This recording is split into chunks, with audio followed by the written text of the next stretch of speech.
Happy New Year from Three Guys in a Flick.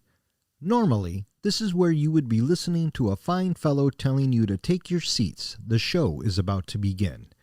Don't worry, he's coming. We here at Three Guys wanted to take this moment to say thank you to all of you who have listened to us. We're up to 2,000 downloads and climbing. So keep listening, share with a friend, and enjoy this special episode. Tonight, we open the vault and release one of our early episodes. Back before the fan picks, back before the genre debacle, we each put 5 movies into the Bronco helmet. So sit back, relax, and enjoy the professor's pick of The Untouchables. Ladies and gentlemen, please take your seats. The show is about to begin. Well then, you just fulfilled the first rule of law enforcement. Make sure that when your shift is over, that you go home alive. Here endeth the lesson.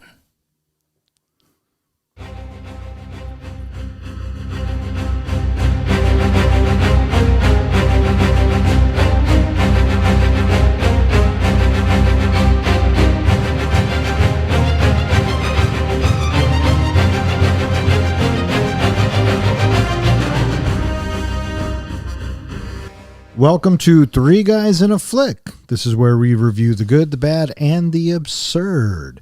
Tonight's episode, The Untouchables. Beware, spoilers. Coming to you from my basement, my name is Don, and to my right we have our comic book guy, John. I'm feeling real touchable tonight. And to my left we have the professor, Ken. Yes, you do. So we're talking about The Untouchables. Whose pick was this? It was mine. And why did you pick this film there, Professor? I think that this movie is a really pretty looking movie, and it had been a while since I had seen it. Had you seen it before watching it the other night? I had not seen it personally before, and I have to say I'm very impressed with the camera angles on it. The camera shots, it's obvious, the directions that the director was going with the camera shots. Who directed this? Brian De Palma. Yeah. The Untouchables is a 1987 crime drama directed by Brian De Palma, written by David Marnett, Oscar Fraley, Elliot Ness, and Chip Miller. It stars Kevin Costner, Sean Connery, Robert De Niro, Andy García, Charles Martin Smith, and Billy Drago. And it is about... During the era of Prohibition in the United States, federal agent Elliot Ness sets out to stop ruthless Chicago gangster Al Capone and, because of corruption, assembles a small hand-picked team to help him out. How'd this movie do, Don? This movie made $76.2 million in North America, and it grossed $106.2 million worldwide. Yeah, not too bad for a movie loosely based on real facts. I don't understand what you mean, sir. Please. Well, I have issues with movies that say that they're based on the truth or based on a true story, and then they go in and they just change everything, or they combine elements, or they give somebody a kid who never had a kid at that time, or they put 2 people face-to-face in a room who never met face-to-face. Wait a minute. Does it really say that at the beginning of the movie, based on a true story? Wasn't that how it's advertised? The Untouchables? I don't think so. It does not open with that. I know that it's supposedly more connected to the TV series than it is supposedly based on facts, but I don't know. I get a little bothered by that, especially if I don't know the facts. I think I can enjoy a movie more, but when I know what really happened, it takes me out of a movie. Well, it is based on historical events loosely, but yeah, there's a lot in this movie that is inaccurate or fictional. The raid at the Canadian border, that never happened. The courthouse or the railway scene, neither of those things ever happened. Ness didn't kill Nitty. The whole tax evasion bit, that is ultimately what brought him down. But Elliot Ness had little to nothing to do with that. Sure. And as you were just pointing out, John, the 2 characters, they never met face to face. As a matter of fact, quite to the contrary, Al Capone wanted nothing to do with Elliot Ness because he thought that if any of his people were going to have any type of interaction with them, they're going to bring more heat, more attention to themselves. And so he had all of his people in real life say that I want nothing to do with him. And publicly speaking, Al Capone looked at Elliot Ness as a minor nuisance and really gave very little time to him. Yeah. Plus, they made Ness out to be kind of a good family man with his wife and his daughter. He never had a child at that time. So that whole little touching scene with his daughter never happened. They killed people. That never happened. As you've mentioned, Professor. The one thing that did happen, and we'll get to this later, is that baseball bat scene. That really happened. Yeah. And so obviously the filmmakers and whoever produced this film took some liberties, and they were going to make, I see that Elliot Ness is credited as a writer, so he's not going to make himself to be a complete douchebag, right? I mean, we've kind of talked about this before. The narrator is the point of view of the person who's telling the story, and if it's about a certain person, they're going to want to make themselves look better than they were.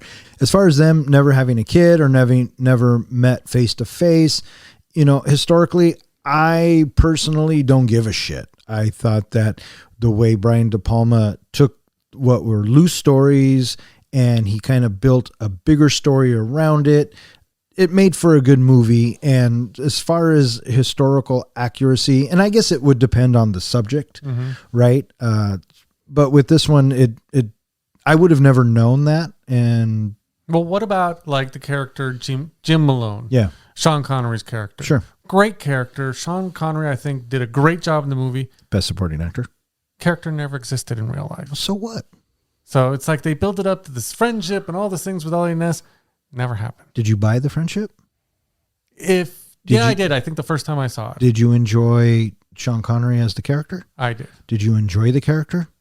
I enjoyed the character until I learned he didn't exist. I don't know what to tell you, buddy. Fuck that guy. Yeah, fuck that guy.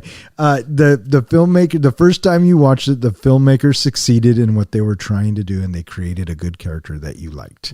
But so if whether he existed, put it real this or not, way, it doesn't matter. If I watch this movie to try to cheat in history class and then go take the test, I'm gonna fail the test. Well, yeah. Why are you using a Hollywood movie? Don't use a Hollywood Because I don't movie. want to read the book. Use Cliff Notes. There's this thing called the internet. It's on the line. Yeah, and that's where I get the movie. Yeah, okay. Well, there you go. If I'm going to watch a movie or read the Cliff Notes, I'm going to watch the movie. All right. And then I'm going to get the teacher's going to figure it out, and I'm in all kinds of trouble, and Brian De Palma's to blame. The summer this movie came out, it was a really big summer for movies in general, 1987. Beverly Hills Cop 2, it was definitely the biggest movie of the summer, but this was also the summer of Platoon, Fatal Attraction, 3 Men and a Baby, Lethal Weapon, Predator. And the movie summer ended up being heavily affected by teenagers in general not going back to the same movies over and over again. As a result of this, movies such as Untouchables, Witches of Eastwick, Full Metal Jacket, even the movie Stakeout ended up doing better because teenagers were going to see grown-up movies more. Yeah. Yeah. God, that is a good summer. Lethal Weapon, Predator. I like Stakeout. Did you ever see Stakeout with Emilio Estevez and Richard Dreyfuss? Fantastic flick. Platoon. Lethal Weapon? Okay. That's what I said. Lethal Weapon. I mean, that gave us Riggs and Murtaugh. Yeah, and we also had RoboCop. Yeah, I'm not as huge fan as RoboCop as everyone else is, but I get it. I mean, it was okay. But it was a big summer for movies. For sure. Maybe, I'm curious what the biggest summer in the 80s, because I know 89 pops into mind too. And again, Lethal Weapon is in that mix. Mm-hmm. Anyway, that's a different discussion for a different time. This movie was nominated for some Oscars. It was nominated for Best Actor in a Supporting Role, which was Sean Connery, and he won. Good for him. His only Oscar. Really? Mm-hmm. I didn't know that. Interesting. It was also nominated for Best Art Direction, Set Direction, Best Costume Design, and Best Original Score. So they were doing something right, I suppose. Yeah, Ennio Morricone. I don't know if you knew this or not. So he's the Good, Bad, and the Ugly trilogy music. Yep. Right. He's credited with like 200 music scores For 200 films? Yeah. Wow. A ton. Wow. Yeah. Interesting. In general, he did not like the work that ended up happening in the work that was produced that he did for the Untouchables. Oh. The score was okay. I mean, it was very triumphant-y. It fit the period, so it fit the mood. That's what I thought too. Yeah. And then there's a solo saxophone that happens throughout the movie as well that I dug. Yeah. Anyway, I thought that this movie was a really pretty movie. Brian De Palma really, I don't know, it felt a little Frank Capra-esque. And certainly you have some of the crispness and in general, I am confident, darn near certain that he wanted this, you know, especially when it came to the crime world. Corruption looks great. All of Al Capone's stuff, glitzy, glamorous, pretty, bright, you know, that it's this look that is making the glamorous side of crime. Mm-hmm. Right? You've got Al Capone when he, you know, always looking slick and manicured and prim and proper. The way the movie opens, that overhead shot that we see Al Capone in the chair, and we get that quick little synopsis about where we're at in history. Yeah. And so, you know, he's the king, and he is surrounded by people waiting for him. Yeah. They don't, everybody waits for him. Busy little bees. He is Al Capone, after all. In 1930, during Prohibition, the notorious gangland kingpin Al Capone supplies illegal liquor and has nearly the entire city of Chicago under his control. Bureau of Prohibition agent Elliot Ness has been tasked with bringing a stop to Capone's activities. But his first attempt at a liquor raid fails due to a corrupt policeman tipping off Capone. He then has a chance meeting with a veteran Irish-American officer, Jimmy Malone, who opposes the corruption and offers to help Ness, suggesting they find a man from the police academy who has not yet been under Capone's influence and still believes in the idealistic aspects of law enforcement. They recruit Italian-American trainee George Stone for his superior marksmanship and integrity. Joined by accountant Oscar Wallace, assigned to Ness from Washington, D.C., they conduct a successful raid on a Capone liquor cache and start to gain positive publicity. The press dubs them the Untouchables. Capone later kills the gangster in charge of the cache as a warning to his other subordinates. Let's talk about that first overhead scene, the bird's eye view, God view, whatever you want to call it. That, I think, is a great setup for this movie. You know, it shows the power of Capone, all the busy bees around him, all the media that's desperate for words from him, what's going on. There's also a bit of foreshadowing in that scene, in that Capone gets a cut from when he's getting shaved. Mm-hmm. And that almost, it feels to me like it symbolizes the blood in the water and the sharks are coming. Oh, maybe. I mean, what do you guys think of that scene?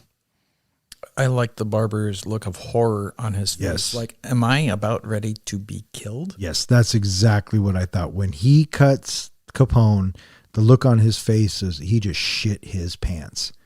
And at that time, I bet you he was fucked. I bet you Capone gets him at some point. Yeah. I mean, in front of everybody, he's like, no, don't worry about it. But you just fucking cut Al Capone. Whack that guy. You whack that motherfucker. Yeah, for sure. Yeah, great shot. Brian De Palma's films, like you said, are pretty, and The Untouchables has some gorgeous shots, and it was filmed beautifully. And it's a good opening, and it does introduce us to Capone as the ultimate kingpin. Yeah, so and Elliot Ness has a long road ahead of him, trying to bring this guy down. Yeah, and he has a lot of power without even saying a word. You can just make a gesture and things happen. I one day will have that power. What'd you think about that big old truck at the raid with that big old cattle scoop on the front of it? Yeah, and after Ness's debacle. Well, but it's the speech he gives, right? Come on, let's go make a difference. No, and then, let's go do some good. Something like that. Yeah. But it was very motivational. He was trying to get the troops rallied. And I like the cops are just kind of looking at him like, who the fuck is this guy? Right. And then it turns out to be a complete failure. Half of them know it's going to be a failure because they're all corrupt cops. Yeah, they're all corrupt cops. Right. and that's driven home when he gets into the office the next morning, because the humiliation that he seems to feel by people snickering at him, and they posted something The on news article, I believe. on his office door. It's like, you're doing that to a senior officer. You are mocking a senior officer for having a bust that didn't go well. Yeah, you guys are all on the take. Yeah, or they're all assholes. You know, he is the new guy. He might be the senior officer, but he's not part of that precinct or that family yet. I would guess. I also see it as, he comes in with all these ideals, and, he's clean and pure and all that. And they're all thinking, we'll break him with that. That's not going to last. We all thought that too when we started. We were all, thinking everything's going to work out great and we're going to be the super cops. And no, he's not above us. Right. It's an interesting point you make about a family, because I think that this story does rely heavily on family. We see that Elliot, we start out with just his family, but eventually it's his brothers in arms that, he pulls around him. That becomes his family. Yeah. And then Al Capone, he has a crime family, and he refers to them, as we famously talked about, the team. So yeah, this story has, families in it. Yeah. And on that topic, so after his bad day, Elliot Ness is walking home just taking a walk, and he runs into Jimmy Malone. What did you guys think of Sean Connery's first appearance in this? I loved it. I think Sean Connery, any movie he was in, he just steals the scenes. And that whole, he kind of gathers real quick, and it shows, his wisdom from being an older cop, exactly who Elliot Ness is, that he's a police officer, things like that. I just think it was fantastic the way he portrayed that role. I totally loved Sean Connery in this. This is probably my favorite Sean Connery role. That and Red October. Last Crusade is my favorite Sean Connery. That's an awesome movie. Well, he's barely in it. Last Crusade? Yeah. He's in the whole second half. Yeah, but I mean, still great, obviously. Not James Bond, huh? James Bond, I know he's the original James Bond, but I never think about him first as James Bond. I'd say that my first role that I think of Connery is either The Untouchables or Red October. I have to take back my favorite role. Go ahead. My favorite role? Ramirez. The Rock? From Highlander. Oh, from Highlander. The Scottish Peacock. Yeah. Isn't he? Is he in the first Highlander? He is in the first Highlander for about 10 to 15 minutes. Yeah, he's in the first act. But second act. Well, not much. But he's good in it. He plays a Spaniard in it. Huh. Interesting. Yeah. So Ramirez Villalobos, or Juan Sanchez Ramirez Villalobos, I think is his name. Sean Connery did get a little bit of grief for this role in The Untouchables because he's an Irish guy with a Scottish accent. I can see that for sure. And I like the scene, and it was a sweet scene, and Kevin Costner's like, oh, this guy. What I didn't really get, or what kind of took me out of it, was that he was still a beat cop. And I get that he, gets home, goes home safe, and he just kind of walks his beat and does all this. But I would think a guy at his age would have been more than just a beat cop.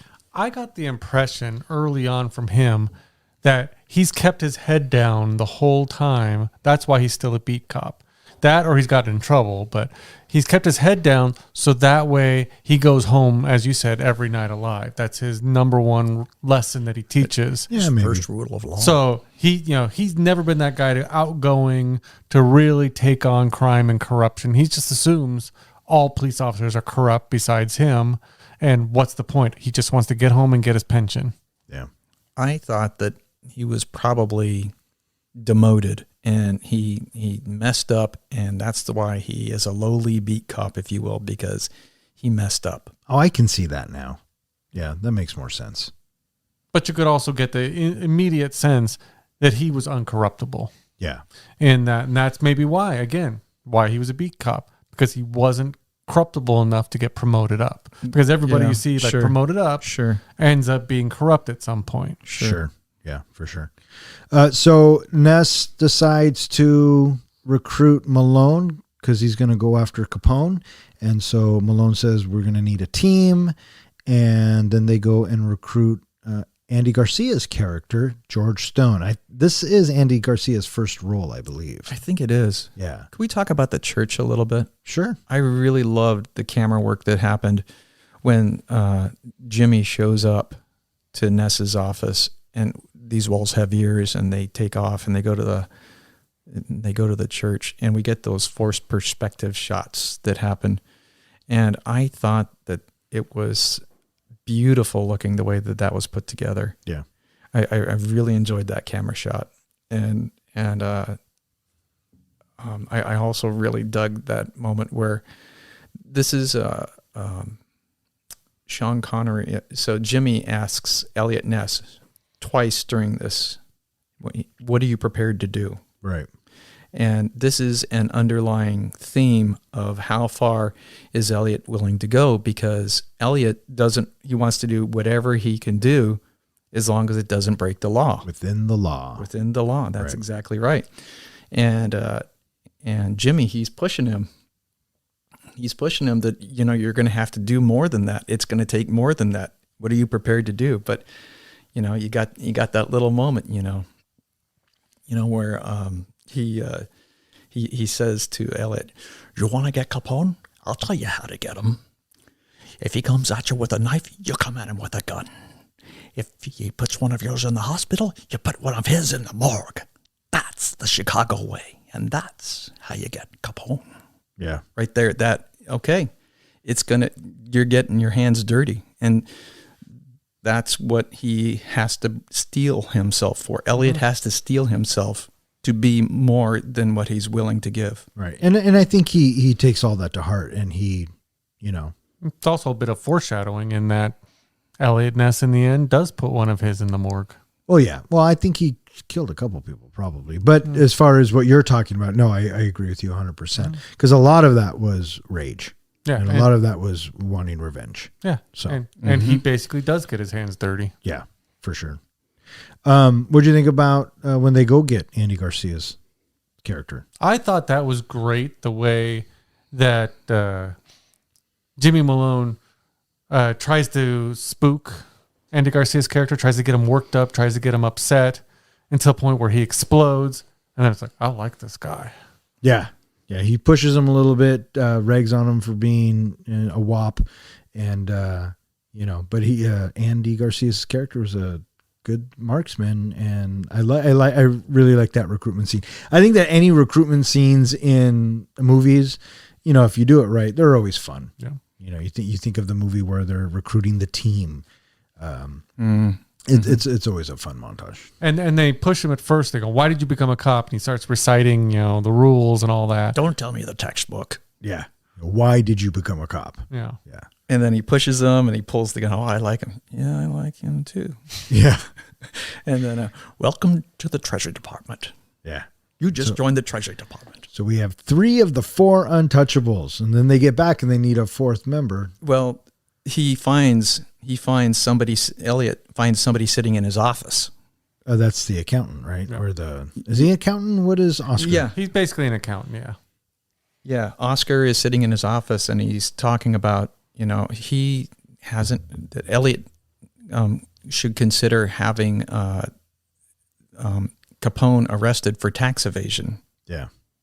And he's like, what? Again, foreshadowing. Yeah. And bug in his ear. Yeah. And they kind of gloss over that for a second, because at the moment, Elliot, they have Jimmy, you have George, and now you're getting Oscar, and they're going to go on their first raid together, and we need one more person.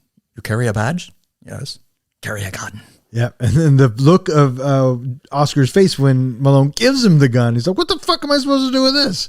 But he gets pretty excited But pretty quick. Yeah, he does. And so they go out on field work, and then this is where they have their successful bust, and this is where the papers dub them the Untouchables. Go into the scene where Capone is dealing with the people who were at, running that whole, where the bust happened. And he's talking about the people around the table and baseball scene. Oh, you're talking about the big dinner? The big dinner scene. What'd you think of that whole speech he gives, and then the way it kind of goes, and the home run? To me, that scene was worth the price of admission. Probably my favorite scene in the entire film, and it basically Al Capone telling his people sitting around the table. I think they're different families, and I think it's his crime organization table. Yeah. And so he's talking about, this is why he likes baseball. Baseball represents an individual at the plate. However, you have to have a team, because without the team, the individual doesn't succeed. And basically what he's doing, he's saying to his people, if you're going to go out on your own and try to fuck me, guess what? I'm going to find out, and this is what you get. And he pulls out a fucking bat and beats this guy to death. And Robert De Niro plays it perfectly. I love the scene. Again, I like movies, when they say they're based on fact, of things that have actually happened. And that actually happened in Capone's life. He found out that 2 of his people were conspiring against him to take over the crime family. And so he beat them mercilessly, 2 people, with a baseball bat in public in a restaurant, and still got away with it. That's the power that he had at that time. Well, that was also the 1920s. Yeah. So they didn't know any better. It was a different time. Yeah. And I just love the look of everybody else at the table. We're like, okay, we'll be good. Wallace discovers that Capone has not filed an income tax return for 4 years and suggests that the team try and build a tax evasion case against him, as Capone's network keeps him well insulated from his other crimes. An alderman offers Ness a bribe to drop his investigation, but Ness angrily refuses it. After Capone's enforcer Frank Nitti threatens Ness's family, Ness immediately moves his wife and daughter to a safe house. In a subsequent raid on the Canadian border, Ness and his team intercept an incoming liquor shipment. They kill several gangsters and capture a Capone bookkeeper named George, whom they eventually persuade to collaborate with them. Back in Chicago, as Wallace escorts George from the police station to a safe house, a disguised Nitti shoots both of them dead. Ness confronts Capone at the Lexington Hotel after the murders, but Malone intervenes, urging Ness to focus on persuading the district attorney not to dismiss the charges against Capone. What did you think of that scene on the Canadian border? I loved that the Canadian police were Mounties, basically. They were all on horseback and kind of almost felt comical a little bit. Well, I kind of thought that, for one, Kevin Costner looked a lot like a famous archaeologist that I thought so too. All know and love. And with him on the horseback, it made it even look more like this archaeologist that we love. The scene kind of felt out of place, but at the same time, they're dealing with Prohibition. It was the 1920s. I thought the scene played out pretty well. I love what Malone does to get the bookkeeper to talk. He already takes someone they killed, someone who was dead, and he plays like they're alive. And so the bookkeeper can see all this going on and hear it, and he kills them again, to get the bookkeeper to talk. So I thought that was clever. The ultimate bad cop. Yeah. Yeah, that was a really rich scene. Originally, the cabin was not a part of the script. They were supposed to be hiding behind a rock, waiting for the booze and Capone's people to show up that they were going to bust. And they ended up going with the cabin because it was going to make it a lot more convenient, if you will, for them to have downtime to where they could small talk. It's funny because during that scene, Sean Connery's character goes to every one of the characters and asks them, are they ready? What are you thinking? And they create dialogue there. Mm-hmm. So, yeah, but I agree. The interrogation scene is wonderful. He's acting crazy and then he comes back in. Okay, now ask your questions. Yeah. And don't let him clean himself up. Yeah. I also liked the character Wallace in this. That for being an accountant, he got pretty good at taking them down. He had that shotgun at the time. Yeah, he got his hands dirty, and he got involved in the action for an accountant. So he was all into it. Yeah, he was pretty cool. Yeah, he was told by Brian De Palma, you got to look like you're having the time of your life, and being an accountant, and now you're out here in the wilderness with a shotgun. And Brian De Palma was saying, you need to also take a sip from one of the barrels.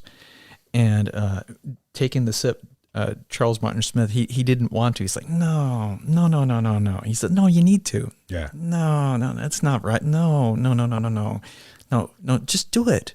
I think it's wrong, but okay. And so he films it. He watches the movie in the theater, and he's like, okay, he was right. Yeah, and that's funny because they are fighting against prohibition, and here he is. He's going to stop after the gunfight and have a drink. But can you blame him? He was just in a fucking gunfight. Yeah, he's got adrenaline. Oh yeah, pumping, right? For sure, absolutely. So a funny little thing about prohibition. Prohibition is not illegal to drink alcohol. So if you have alcohol, you can drink alcohol, but you had to purchase it before prohibition began. So just drinking alcohol is not illegal. I think it works out to be the transportation and sale of alcohol at the time was illegal. But if you had it, you could use it. So they get this bookkeeper and they take him back to the courthouse. And this is where the old misdirection, missing them by that much happens. You have Connery and Costner talking in the hallway. Or is it Costner and Garcia? No, you have in the hallway. It's Oscar and George. Oh, that's right, because George sends them down in the elevator by themselves and says something like "good luck" or just kind of talking to them. Yeah, and Oscar's like, I know, called, and we're gonna call twice. Yeah, I know, I got it. And is it when the door opens when they get to the bottom that Nitty's standing there and shoots him in the? Nitty is the police officer elevator attendant, and so the elevator door is closing, and we see that it is Nitty. That's right. We also, right after this scene, get our first impression, a little bit more about the corruption going on. That is the captain corrupt or not? Because he watches Nitty slowly walk to his car and drive away. Is that the same guy that Malone talks to later? Well, actually, no. We see the car that the accountant was supposed to be going in the alleyway, and a police officer lying dead, and we watch Nitty run, and then we watch the captain just make a sign of the cross. So clearly he's a passive observer, and he's definitely on the take. Right. Yeah, and I believe this is who Malone confronts later on. Yeah. So Oscar is dead, and Elliot is pissed. And they're back at stage one. Oh, yeah, because they don't have the witness anymore, so Capone's going to get away with it. And then we have Elliot in a rage go over and confront Capone in the hotel. That's right.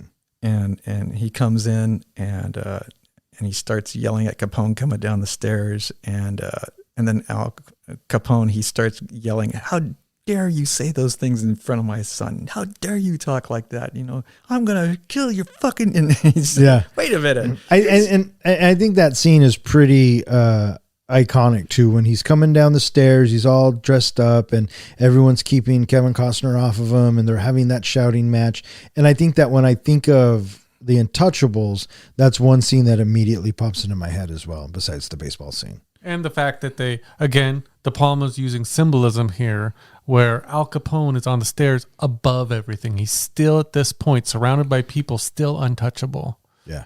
And so he is the ultimate at this point, untouchable, because nobody can get to him, right? Because he's above it all. It's when they finally bring him down to the level of Elliot Ness that he gets caught. Malone realizes that Police Chief Mike Dorsett sold out Wallace and George, and in a fight with Dorsett, forces him to reveal the whereabouts of Capone's head bookkeeper, Walter Payne. This evening, one of Capone's men breaks into Malone's apartment. Malone chases him out with his shotgun, but falls victim to a Tommy gun ambush by Nitty. Shortly afterwards, Ness and Stone arrive at the apartment to find Malone mortally wounded. Before he dies, Malone shows them which train Payne will take out of town. As Ness and Stone await Payne's arrival at Union Station, they see a young mother with 2 suitcases and a child in a carriage laboriously climbing the lobby steps. Ness ultimately decides to assist her, but the gangsters who are guarding Payne appear as Ness and the woman reach the top of the stairs, and a bloody shootout takes place. Though outnumbered, Ness and Stone manage to capture Payne alive and kill all his escorts without harm to the mother or the child. So they're in a crunch. They don't have their main witness anymore, and so Malone decides, I'm going to go call the captain or the police chief? I'm going to go call the police chief on his shit, right? Because we used to work together. We're around, and he's probably the reason why Malone is still a beat cop. I bet, yeah. But because what I'm gathering is because they had a history and a respect for each other, that's why Malone's even a cop and still alive, probably. So they have this slug out, and Malone's like, "You dirty bastard, you know what's going on. Fucking tell me." And they get into a fight, and he gets his way, and then we get to the part of the movie where I have the biggest problem. Where Malone gets killed? Yeah, where Malone gets killed. The guy breaks into his apartment. Malone knows what's going on. The killer thinks he's going to get the jump on him, and then Malone is there. I don't know why Malone just doesn't blow his head off. I was wondering if the whole point of the guy in the apartment was to lead Malone outside, or was he actually trying to kill Malone? Because at first we see all the scenes of him outside looking in at Malone, walking around. And then he comes in and he's trying to kill him with his hand, He has a switchblade. with a switchblade, knowing that this is a house or apartment who's obviously going to be armed. And then he just slowly backs out, and Malone follows him out into the alleyway where they gets, shot. Yeah, well, I think that this guy was actually sent to kill Malone, and Nitty, who was waiting outside with a Tommy gun, was backup in case Malone tried to run. That's what I thought too. Yeah, and obviously this thug was inept and couldn't get the job done, and which I still don't understand why Malone just doesn't shoot his head off, but he doesn't. I know why. Why? Well, I have a thought. All right, hit me. He's going to have to clean up the mess. Oh, good point. It's his home. Take it out back. My first thought, too, It's not bad. That's not bad logic. was maybe he wanted to take him alive and use him against Capone, be another person he could possibly break and use against Capone. It could be a possibility. However, he's so low level at this point in the structure of the mob, probably, that he wouldn't be any good to him. He'd be a small fish in a big pond. So what you need is fucking Nitty, right? Right.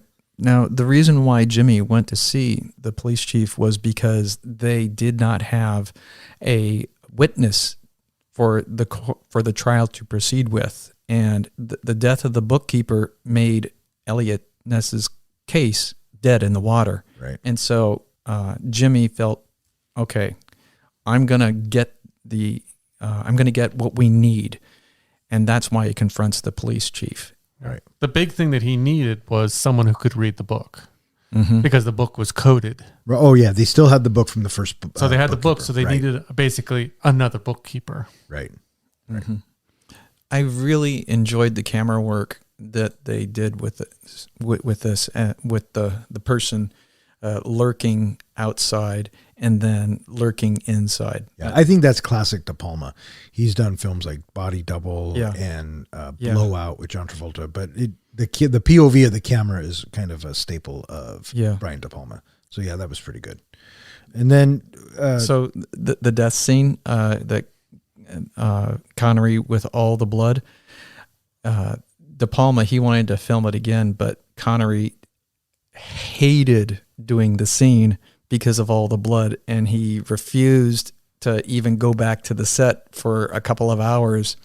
And so De Palma ended up just kind of sort of thinking, well, maybe what I got is good enough, because of the tantrum that Connery was throwing about the scene and all of the blood. Longest death scene ever goes to Sean Connery. How is that dude not dead by the time Kevin Costner gets there?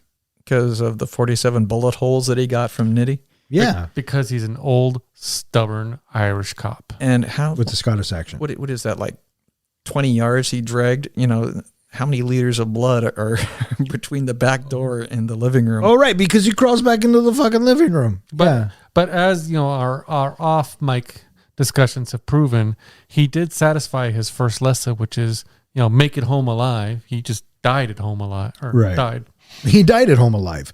He made it home. And so he crawled from outside and he made it home. But here's the thing: he didn't need to die. If they were gonna kill him, I think they should have done it in a more creative way. But again, I guess it was the 20s, and whatever, he's dead. Again, I understand they're trying to give Elliot Ness even more gumption that he's gonna have to kill Nitty in the end and blah blah blah. I kind of would have liked it. Maybe I'm just old school, but I would have liked it if. Yes, we don't know if he lived or died, but in the end, Elliot Ness visits him in the hospital and says, "We got him." Who does he visit in the hospital? Visits Malone in the hospital. Jimmy. Oh, Jimmy. He does? No, I'm saying I would have liked it if that's how the movie turned out. Well, that he still lived, lived to get his pension with a few more holes in him, but Elliot Ness lets him know, we got him. Yeah, but it was that death scene that definitely got him the Academy Award. For having the most holes in him. Yeah, and still breathing. Yeah. So there you have it. The death scene was really long, right? Him gasping. Wait, he's still alive? Oh my gosh. Okay, and then he hands him his beads and the key. No, I don't want that. I want the paper. Jeez Louise. Yeah. You're still alive? Yeah. And then he gets the paper and tells him where this bookkeeper's going to be, and now it's up to George, the train station. George and Elliot to solve it. And now we get to the train station, and this was whenever you talk about the Untouchables, this scene also comes to mind because it does a good job of building the tension. And I think they actually teach this scene in film school. I wouldn't be surprised. Or they show this scene in film school because it's a way of drawing out the tension. And this is where the famous scene with the steps. And I still don't know why Kevin Costner goes to help that lady, but whatever. Well, that this scene is based off of another movie scene. They actually almost did it identically to a scene that was originally Sergei Einstein's 1925 film Battle Potomac. Oh, I've heard that actually. Yeah, and you can actually go on YouTube and see this scene, and it has the same woman with the same baby carriage trying to go down the stairs slowly and blah, blah, blah. And then all these gun actions happen, and all you see is this carriage bouncing down the steps. It's the same as the Kevin Costner scene with the carriage going down the steps and everything. Yeah. I like that. I like the bit in that scene when, Andy Garcia comes running, tosses Kevin Costner the gun, slides, and Kevin Costner just calmly says, "You got him?" And Andy Garcia's like, "I got him." And then he's like, "Take it." And that was that. And his excellent marksmanship skills definitely come to save the day here. And the moment that the action starts unfolding, we have the exclusion of any dialogue. The mother, we can't hear her. We only have the sound of the baby carriage and the gunfire. And it is exclusively pointing out the significance and what is important in this scene. And so I thought that was a really nice touch as well. The fact that George comes sailing in with a handgun and throws it to him right after Elliot runs out of bullets. It's like, okay. That was convenient. Yeah, well, you're going along for this ride. And so the job of a filmmaker is to make sure that you believe every step of the way on this journey. And at that point, Andy Garcia coming with a gun in to save the day, that's fine. It was good because I liked Andy Garcia's character. So yeah, I did too. He was a fun character to have. For this scene, did you feel that the buildup of the tension was necessary, or did it seem like it went on a little long to you? I think that like some Brian De Palma films, I think it went on a little bit long, but that could just be my attention span. Mm-hmm. Could we have cut a couple of cuts here and there? A couple of frames? Yeah. Yeah, probably. Yeah. But what do I know? Later, when Payne testifies at Capone's trial, Ness observes that Capone appears strangely calm and that Nitti is wearing a gun in the courtroom.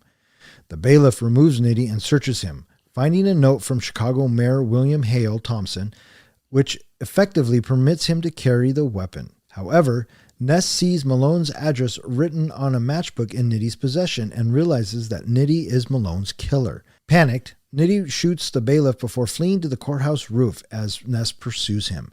After Nitti expresses his contempt for Malone and gloats that he will never be convicted for the murder, Ness pushes Nitti off the roof to his death. Well, first you got to point out that in real life, Nitti never died. He actually, after Capone went to jail, he went on to run the crime family. Cool. Yeah, he lived for like another 12 years or something like that. Oh, did he? Mm-hmm. Well, hey, at least they got his name right. Yep. Mm-hmm. Now, Billy Drago, how awesome was he in this role? Oh, yeah. Yeah. Whenever Nitti was on screen, you had to feel uncomfortable. Yeah. Sinister. Sinister, great word, He yeah. seethed sinisterness. Yeah. He plays bad guys in a lot of different movies and TV shows, and I think he always does a great job. Yeah, he was one of the go-to bad guys in the 80s. Yeah, so Briscoe County Jr. You ever watch that show? Oh, sure. No. Yeah. Yeah, he was the bad guy. Yeah. Was he the ongoing bad guy? Yep. He was a reoccurring character. He was the Okay. top bad guy for the first season, I think. Oh, gotcha. Against Bruce Campbell's character.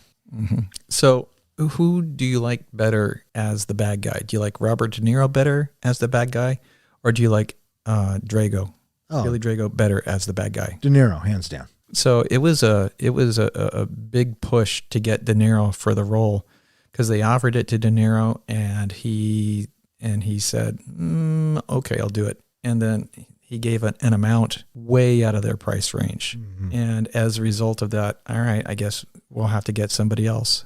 And they did end up getting somebody else. John, who'd they get? Do you remember? Was it Marlon Brando? No. Or no, I'm sorry. The one that they had backup was Bob Hoskins. Yes, they got Bob Hoskins. And then eventually they said, we have to have Robert De Niro. And if we get Robert De Niro, we're going to have to pay that money. He goes, we have to have him. And so as a result, they decided that's what we're going to do. And so they went and they paid the Robert De Niro money. But They also had to pay Bob Hoskins off since they had him on standby. Yeah. They paid him 6 figures to be on standby. And so, and he was okay with that. And he ended up going back to De Palma, and he said, anytime you want to have me not be in one of your movies, I'll be happy to do that again. The great thing about Robert De Niro, and why I think he's great in every movie he's in, is he's a method actor, and that he gets into the roles.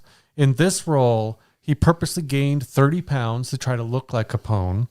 He wore the same silk underwear that Al Capone actually wore. And he went out and found some tailors who made suits for Capone and had those tailors come out of retirement to make his suits. So I thought he was for as much as he's actually in the movie, which is not a lot. Yeah. Yeah. As much as he's actually, he is Al Capone. He feels those roles. Oh, for sure. 100%. Brian De Palma, when he finally met Robert De Niro, and he's playing Al Capone. Brian De Palma was shocked, floored by how humble and timid Robert De Niro was as they were going through stuff. And he's like talking to his producer later, like, "Are you sure this is the guy this is the guy we're using?" And they're like, "Yeah, this is it." De Niro kind of strikes me as that kind of actor, I guess. I would always think of who would I'd want to hang out with. I'd love to hang out with Robert De Niro. I bet you that would just be fun. Another person, Kevin Costner, getting this role. In him getting this role, this was he was largely unknown, and he had very limited exposure. And for him to get this role, when he got it, he was relatively unknown, and he wasn't really sold on Kevin Costner. And it turns out that it took a lot of cajoling and people around him saying, no, he's going to be good for this. And eventually he goes out and he talks to fellow directors and eventually it's pretty much a bunch of his support group that said, he's your guy. And so De Palma ended up being the last person that ended up supporting. All right, we'll take Costner. Who did they originally want? They had a couple of other names. I saw, wasn't Mickey Rourke one of them? Mickey Rourke, the top one. They were originally, I think he came close to being Elliot Ness. Oh wait, he turned the role down. Yeah, Don Johnson, because he was big at the time. Do you know where Brian De Palma got Don Johnson from? I recall, but why don't you tell us? Giorgio Armani. Mm-hmm. Oh, really? The I don't know if you noticed or not, but in the credits at the beginning, the costume design is credited to Giorgio Armani.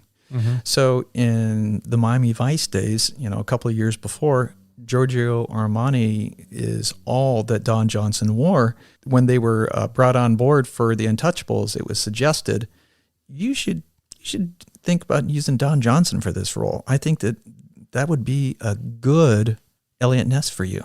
Imagine where Don Johnson's career would have gone had he been Elliot Ness in this movie and not Kevin Costner. Probably the same place it is now. You think so? You don't Yeah. think he would have gotten more roles that maybe Kevin Costner ended up getting? I don't think so. I know that they also thought about Mel Gibson wanted to play the role and didn't get it. And they considered Harrison Ford at the time. I could see Harrison Ford doing Elliot Ness, but he's played similar characters in other movies. Oh, for sure.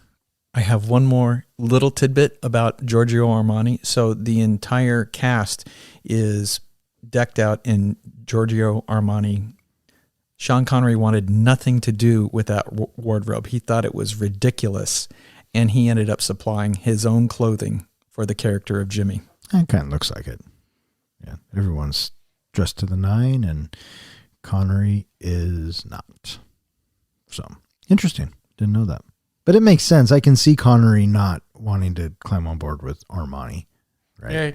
Yeah, Why are you wearing that clothes? He looked like an old crotchety bastard. Even though he did a great job in this movie, he was amazing in this movie, wasn't it the case that he would come, film his scenes, and then immediately go off and golf the rest of the day?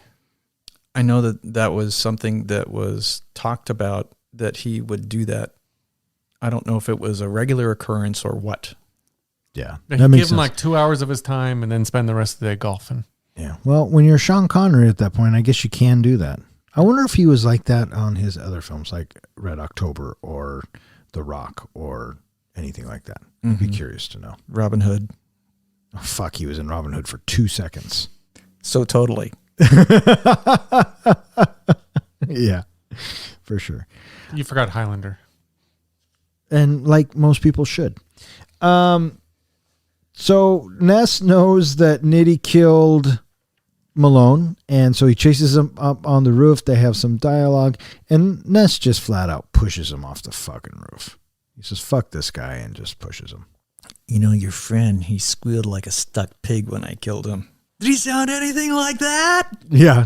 Let's go ahead and taunt the guy who's going to push you off the fucking roof. That's the thing I never understand. I mean, I know the bad guys like to twist the knife, but you've almost pushed this officer to the edge. He's going to let you live. So let's just twist that knife a little bit more and see if I can get him to kill me. Well, I think it goes into the whole bit of the villain's monologuing. That's Yeah. what he was doing. He was monologuing. Well, monologuing and twisting the knife at the same time.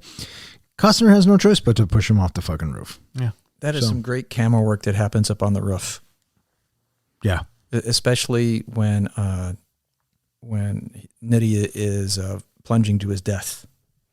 Yeah.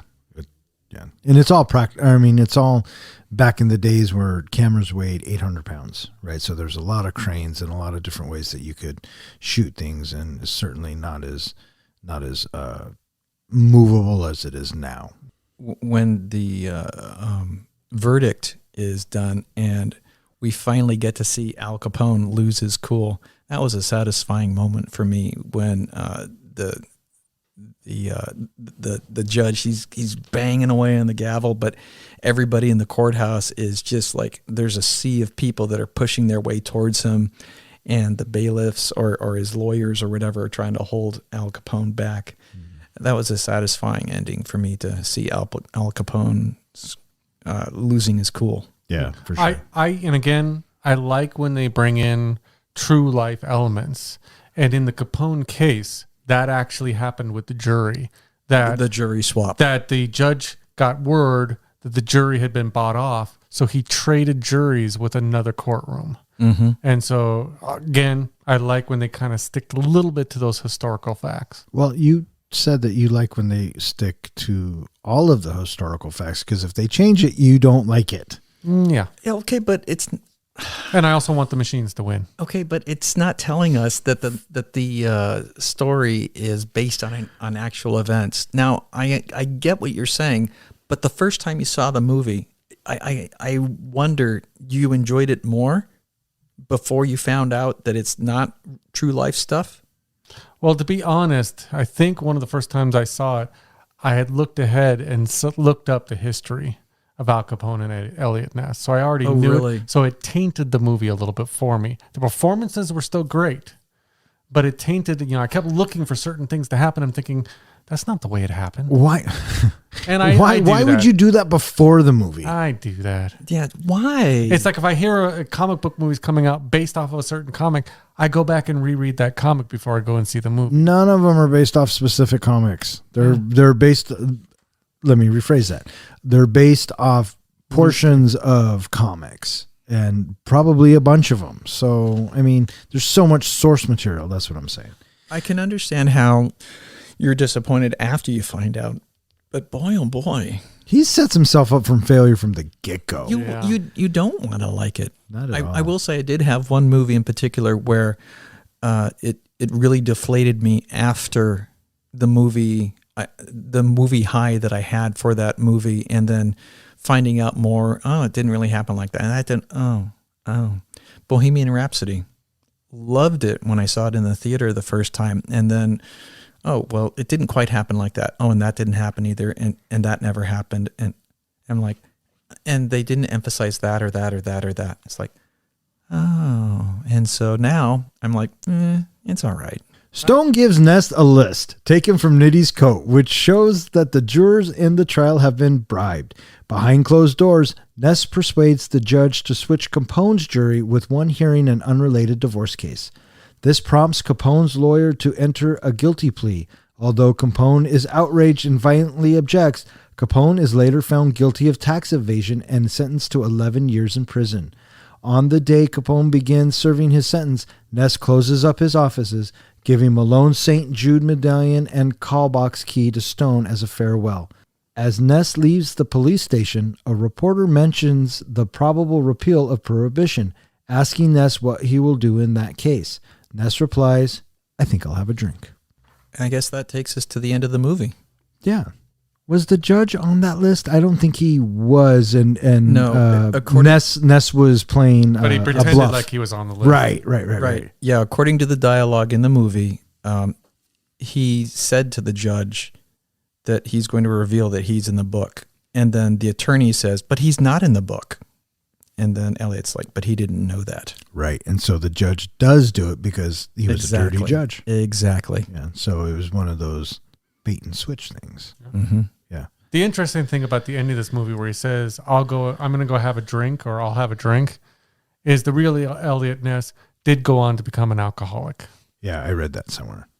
Yeah. I guess he ended up, when he did pass away, he had very little money. And even more interesting, or bittersweet, I guess not bittersweet, but when Elliot Ness passes away, nobody in Chicago made any mention of it. It was completely unnewsworthy, and there was no mention in any Chicago news about Elliot Ness passing away. Yeah, it wasn't really out there the whole way that he helped take down Capone. That story wasn't really pushed much until Elliot Ness started to help writing the scripts for the movies and things like that. For the TV shows? So he wasn't known about for like 20, 30 years after that. Yeah. Interesting. But go on. I was just going to say, this movie is based a lot more, it's inspired by a lot more the television series of The Untouchables. Right. Rather than the actual facts of things. Right. That's what we had stated earlier. Yeah, he ended up dying, I think, at 54 years old. Really? So he was pretty young. He wasn't that old. As you mentioned, he died broke because they say he never took any of the mob's money, no crime money, no payoffs, anything like that. So he just had the cop money, and he ended up not being a cop after. Right. Pretty quick after this whole thing went down, he went on to become like a security guard for something and do some other stuff because of his drinking caused him a lot of problems. He was divorced 3 times, but he still, I think, ended up a little bit better than Al Capone, who died in jail from syphilis. Mm-hmm. They said by the time that Al Capone died, because syphilis attacks the brain, he had the mentality of a 12-year-old. Well, there you go. You want to see Robert De Niro play someone with the mentality of a 12-year-old? That could be interesting. Yeah. And then Nitty. Wait, isn't that Patch Adams? That's Robin Williams. No, Patch Adams. No. But Robert De Niro. Awakenings. Awakenings. Thank you. Welcome. But I'm thinking also... Good call. Because of Prohibition ending and everything, Nitty was able to take the crime family in a different direction where they focused on prostitution, labor union racketing, and gambling. No, he didn't. Nettie got pushed off the fucking roof. Well, in the movie. Yeah. And in real life, because it was based on a true story. Yeah. And everything that happens in movies, I believe. Fuck that guy. Well, I think this is the time of the podcast where we're going to rate this film. Ken, how do we rate this? We rate this movie by taking a gander at what is on the TV to watch. As you scroll through looking for different movies to watch, how likely are you willing to stop and watch something? A 1 is, I'm going to pass right by that movie. I'm not going to see any of it. And a 5 is, I need to watch it now, and I will watch it all the way to the end. And so 5 is going to mean that it will always trump whatever else you're going to pick. Yeah, there you have it. Since this was your pick, good sir, by all means. This movie, like I was commenting earlier, it is shot so beautifully. There are a lot of dramatic camera angles that are emphasized. The color, the crispness of the characters. I really appreciated how pretty things looked on the screen, the richness of the color, and I really felt like, it was an older story insofar as, it takes place in the 1930s. The way the characters talked, the properness of Elliot Ness's character in the way that he would talk. Would you excuse me, please? Would you please step out? And then, okay, excuse me, would you please step in? Just the properness I felt in it. And I cannot get enough of Sean Connery's Jimmy. I loved Jimmy. Anytime he was on the screen, he was the best part of it. And he totally deserved his Oscar in my eyes, and really sells the movie for me, that makes it so enjoyable for me to watch it. The music sounds really nice. I still think about some of the music, like when they're walking across the street going to the post office for the first time, when they are up in the Canadian wilderness at the bridge. I really enjoyed the sweeping of the music as they are taking all of the bad guys down. I think that this is Kevin Costner's really breakout movie, that this makes Kevin Costner a movie star after this. He is really strong in this, and I really enjoy watching Costner in this every time.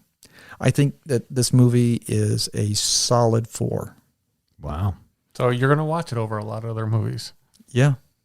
I'll go. Okay. All right. So The Untouchables.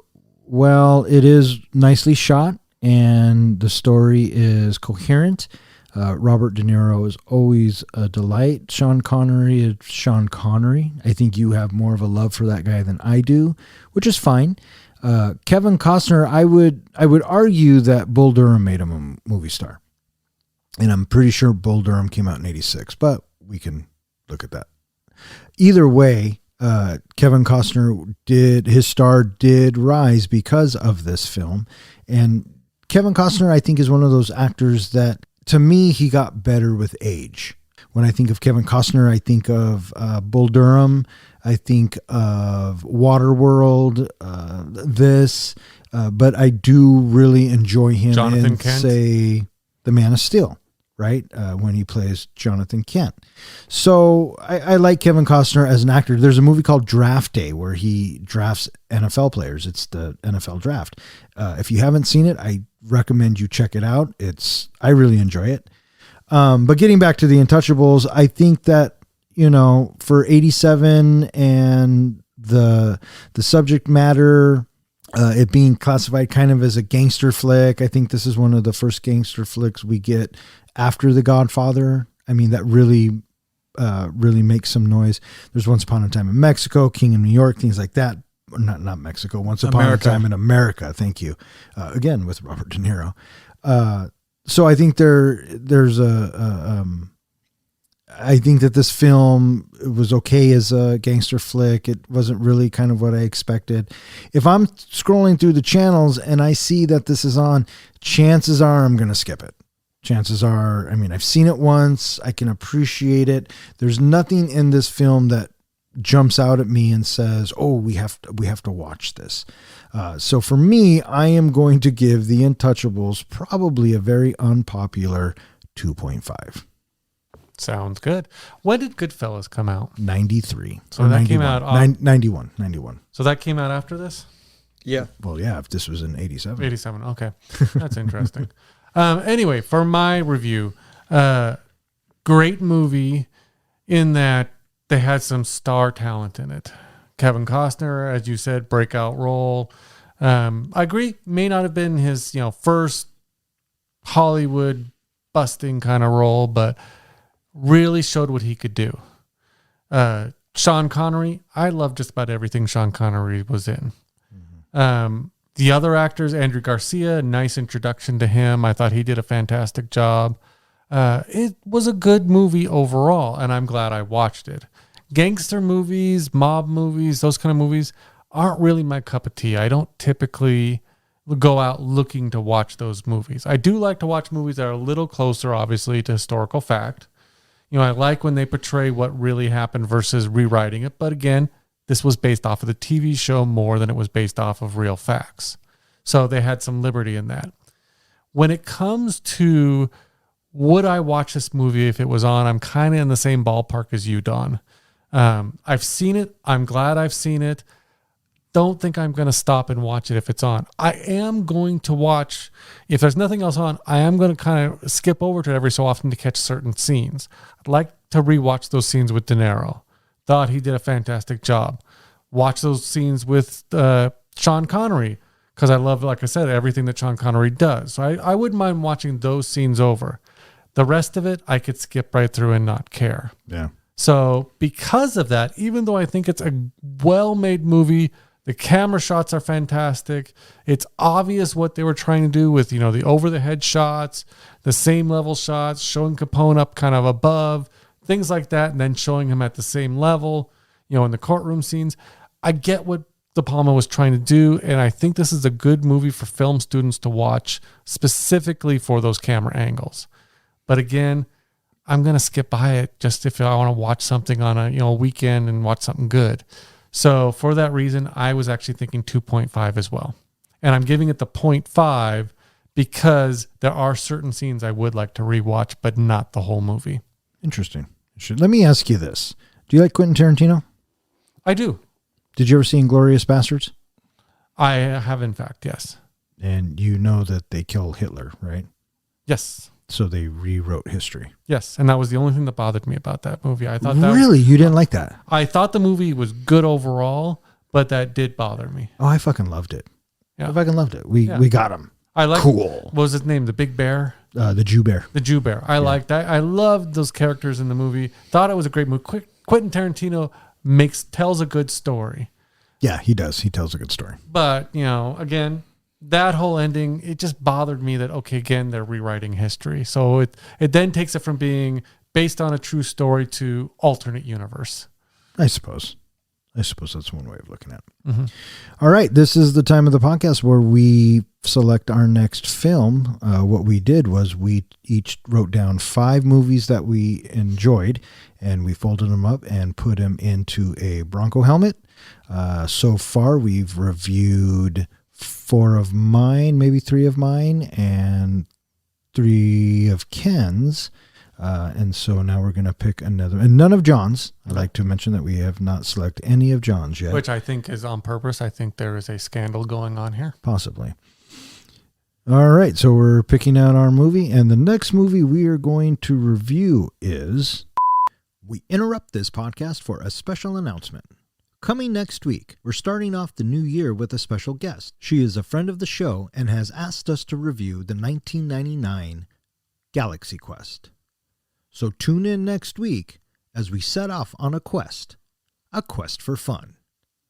Now, back to that podcast fucking thing. All right, so that's going to do it for this evening's podcast. John, where can they find us? They can find us at our website, which is 3guysandaflick.com. They can also find us on Twitter, on Facebook, as well as any popular podcasting hosting site like Spotify, iTunes. We're on them all. All right. So we just want to thank our loyal listener, and we'll catch you next time. I'm Don. I'm John. And I'm Ken. Thanks for listening.